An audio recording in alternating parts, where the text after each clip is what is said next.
अस्सलाम वालेकुम जी जवानों, उम्मीद आप सब लोग ठीक होंगे।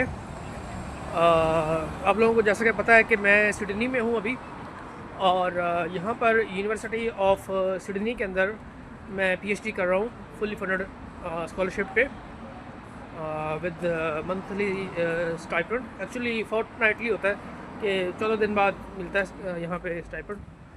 तो आज की वीडियो का एक छोटा सा पर्पज़ है, छोटी सी एक बेवकूफ़ी जो मैंने एक दफ़ा की थी और आप लोगों ने वो नहीं करनी।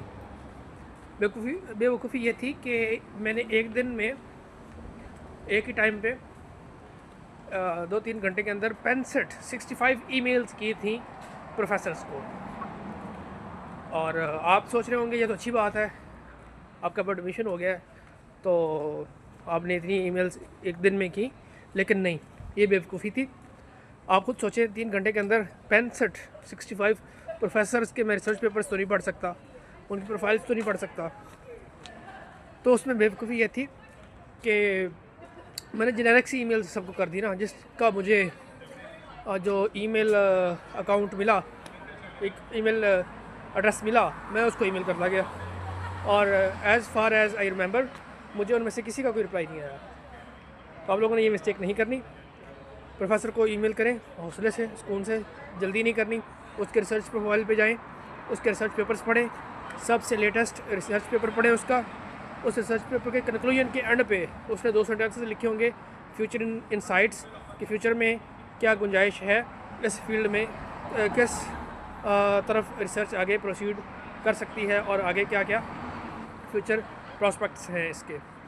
तो उसको पढ़ें, वो 2 कीवर्ड उठाएं वहाँ से और प्रोफेसर को बताएं कि आपका ये रिसर्च पेपर मैंने पढ़ा है, इसमें आपने ये जो फ्यूचर इंसाइट्स दिए हैं, तो मैं इनमें इंटरेस्टेड हूँ, मेरी भी ये अलाइनमेंट इसमें बन रही है। तो रिसर्च पेपर्स पढ़ें, उनके रिसर्च पेपर्स का अपनी ईमेल्स में जिक्र करें, ईमेल को ब्रीफ रखें, बहुत लंबा ना करें। और दूसरा, ईमेल करके कुछ देर सब्र करें और उसके बाद प्रोफेसर को एक रिमाइंडर भी भेजें। मैं आपको अपनी ईमेल किसी दिन दिखाऊंगा, मुझे याद है, मैंने आप लोगों के लिए रखी हुई है संभाल के।